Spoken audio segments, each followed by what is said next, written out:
Hi, everybody, at Skating PJ here with another edition of 3 Turn 3 with Charlene Bailey and Mazen Thomas. And if you listen closely, you might hear some music in the background. I wonder why that is. We're going to get to that in a little bit. But for everybody watching, we are live on Instagram for the second time actually this week. We are live on Skate Ontario's Twitter, live on at Skating PJ, and of course on the Skate Ontario Facebook and YouTube pages. We are so happy to have you. As always, if you have questions or comments, leave them in the comments window and we will hope to get to as many as possible. Okay, we're going to get right into Skate Ontario news. The big news is our pal Charlene Bailey is live in Calgary at the ISU World Junior Championships. Charlene, tell us what's going on. Hello and welcome to Calgary. Right now the pairs practices are going on. You can probably hear them going on behind me. The music is loud. Everyone is warming up around me. The building is not filling up just yet. It's still early. It's still Thursday morning, but it's been a very exciting couple days of competition and preparation. So yesterday we had the pair short. Our own Chloe Panetta and Kieran Thrasher are sitting in 9th place. A little bit of a rough skate, but you know, you can't win without a short program, but you can't win without one. I don't think they were coming in to win this event, but they're looking forward to really picking it up in the free skate. Now today we have the men's short at noon Calgary time, and we also have the pair free this evening. And then looking into the future, we have our Ontario pair, as you saw earlier, Nadia Bashinska and Peter Beaumont. So they've got a few more days of practice going on to prepare, but the energy in here is super exciting, especially with the women's free skate last night. It was great. I'm very, very grateful to be here and very, very proud to be representing Ontario. Oh, that's great. Charlene, you know what? We are so proud to have you there too.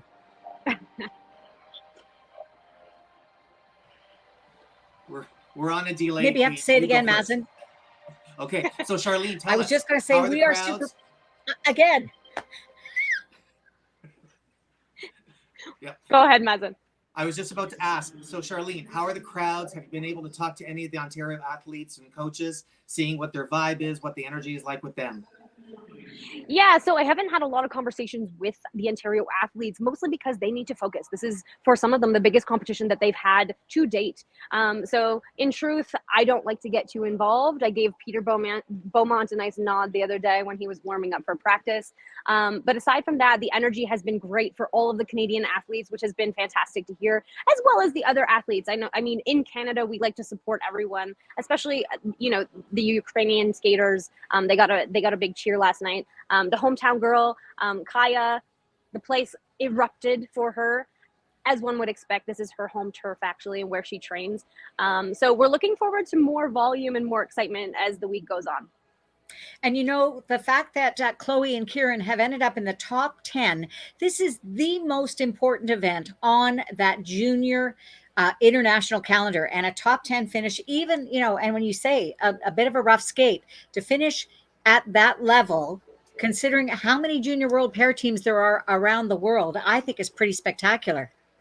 I don't disagree, and I think that's really a testament to, you know, our honorary Ontario, our Ontarian Bruno Marcotte. We are all familiar with the pair program he has going on in Oakville, and there's a quality of skating that you see from his skaters, and it was very evident. So I think that's what upheld Chloe and Kieran, which is a good thing. It goes to show it's not all about the elements. The connecting steps and the spins and everything else contributes to that final score. I have to tell you that to be thinking about Nadia Bashinska and Peter Beaumont in ice dance, I mean, this is the team that won the Junior Grand Prix final. They are junior national champions of Canada. This is not their first rodeo, but they are certainly favorites in the ice dance field. And again, from Ontario, Ice Dance Elite in Scarborough, Ontario. So you saw them in the background. Did you see Nadia as well? I haven't seen her yet. I'm sure she wasn't very far away, but there was a very veteran level of calm from Peter. And if you ever see Peter, he never really seems to be high strung ever. He's a pretty chill dude, but there's just a level of calm. He's just coming here to do what he always does and to lay it down with his partner, Nadia. And they have a fantastic partnership together. So I don't think they're coming in here thinking about all of the other outside things. They're just coming here to do the job. Okay, we got to go to one more big Ontario story. I mean, you're there, you've got a booth. I can see the CB logo in the background. I can see your beautiful dresses. But one of the other reasons why you're here is because you were dressing the flower retrievers. How's that going? And I think we have a photo. Yes, so all of the girls, there are 12 girls from the local section, Alberta, Northwest Territories, Nunavut, that are so ecstatic to be here. I don't think I have seen any of them without a smile on all week. They are adorable. So if you're watching on the live stream, every time the skaters come out, they just stand there in their cute little outfits with their little cowboy hats. We wanted to really give it a Calgary vibe, and they're doing a great job, and you can kind of see them around the rink and being ambassadors to the sport as well, which is an amazing experience in and of itself. Can you make that in PJ size? I just think it's absolutely adorable. Thank you so much. I'll take the hat. Exactly. I have an extra one here. Thank you. You know what? That's what I need. Okay, we're going to move on a little bit. Charlene, thank you so much for that update. Okay, Mazen, it's your turn. We're going to talk about the Canada Winter Games that are taking place in Prince Edward Island. Talk to me. Again, how exciting is this to have two amazing events taking place in our country? So the Canada Winter Games, as you said, Paige, are taking place Prince Edward Island. They're also taking place. There's an event taking place in Nova Scotia as well as New Brunswick. They're doing the alpine skiing and the freestyle skiing. But figure skating will be taking place on Prince Edward Island. And of course, all of these young athletes are participating in figure skating. They're all at that pre-novice level, which is fantastic. We at Skate Ontario Proud have got 15 athletes being represented at the Canada Winter Games this year. I think it's just phenomenal. I think what is so great about the Canada Winter Games is that it encompasses all sports. And so these kids go to an opening ceremonies looking at every sport that's coming out from every province, closing ceremonies, and just the hoopla around it and the excitement and the energy. It's phenomenal. I wish them all the very best, to skate to the best of their abilities. You know what's so cool about Canada Games? I don't know if you or Shar ever competed at Canada Games, but I had the pleasure of announcing at one Canada Games in Grand Prairie, Alberta. And the school children were given the 2 weeks off of the Canada Games. The school children were responsible for lots of welcome signs and welcome cards for all of the athletes. And very often, and it was just absolutely wonderful. It really brought the whole community together, and it was so much fun to be there. But the other kind of cool thing is for the athletes themselves, often this is the first time that they get really like a big kit of stuff with jackets and hats and pegs and all the rest of it. So that's also part of the fun. Have you ever received swag from an event, Maz? Oh yeah. Listen, when you're of that age and that stage in skating, it's more so about the jacket, the coat, all of that, the backpack, whatever bags you get. It's all about that because those are all things that help with the memories that you create from that event. Obviously, your skating and your performances and the training to it, but at the same point in time, those little things you can just take home with you. And it's really kind of fun to show those things off when you get back home and to all of your friends at school. And lifelong friendships. I mean, you go with a group of people, like I went to Ontario Winter Games, and there are friendships that I still have from back in the day. And it's, as they progress through the levels, to whatever extent they skate, those are friendships for life. So the teamwork and the camaraderie is important. Did I get Ontario Winter Games? Did you get stuff? Did you get? Yeah, of course. But it was all about the jacket. It was all about the jacket. Always is. So Maz, I know that you coached twice at Ontario Winter Games, which is sort of the provincial version of the Canada Winter Games. Can you tell us a little bit about that experience? Oh, absolutely. You know what? First of all, I had the privilege of being able to do it not once, but twice, like you said. So that was great. And so what takes place when you are the team coach is that you're coaching all of the skaters that are participating in the event. So what's really interesting is, especially from the coaching standpoint, is you're not trying to influence the kids in any way, shape, or form, except to just support be there as the guidance, be there as the calm. They know what to do. You're there just to be able to assist them and to help them throughout, the competition. You're talking to them. They actually have an intuitive instinct when they're at this type of game that you ask them, okay, so the plan on the warm up, the plan on the practice, the goal for your performance, all of that. It was so invigorating for myself, and then of course for all of the kids. It was great. It was a great experience. Long days, not gonna lie, long days. You got to wear comfortable shoes. That's for darn sure, and warm clothes to be stuck in the ring for that long. But it was great. You know what's so interesting, and people may not know, at Canada Games and at Ontario Winter Games, you don't travel with your own coach. So you were like the team coach, right, Mazen? So Yes. you had to very quickly sort of vibe with those athletes and figure out what they needed. Was there a trick to that? Well, you know what? Yeah, there was a little trick to that. I mean, I think personality really comes into play. You speak to them in such a way that you are respectful to the fact that, they're obviously strong enough athletes to be able to get to that competition.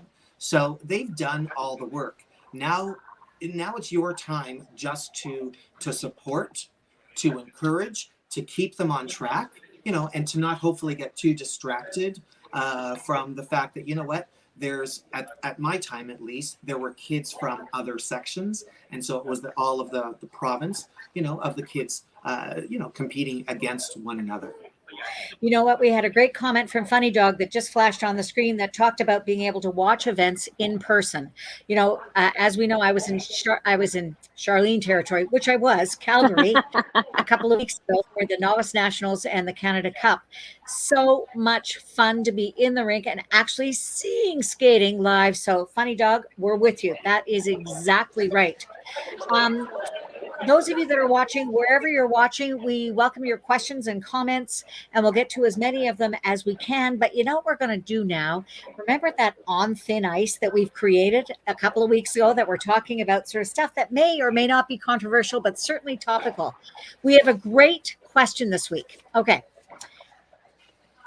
It's been discussed before, but we're going to talk about it. Are big points for big jumps in singles hurting the other skills and aspects of skating? So what do you guys think? I'll go first. Go ahead. Yeah, you Okay. Go ahead. I'll go first. Yeah, just so that there's no cross delay. I'll just raise my hand like in school, okay?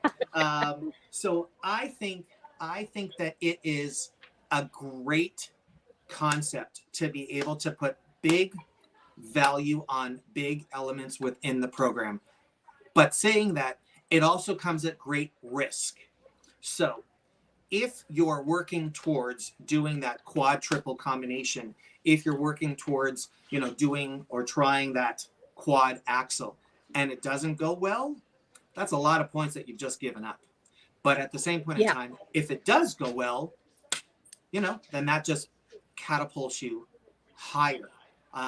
But one of the things that I do notice, and I think we've all kind of noticed, is that when these athletes are trying these big pointed tricks, some of the artistry and some of the skating skills setup and choreography, gets lost. Because why? They're focusing so much on that big trick.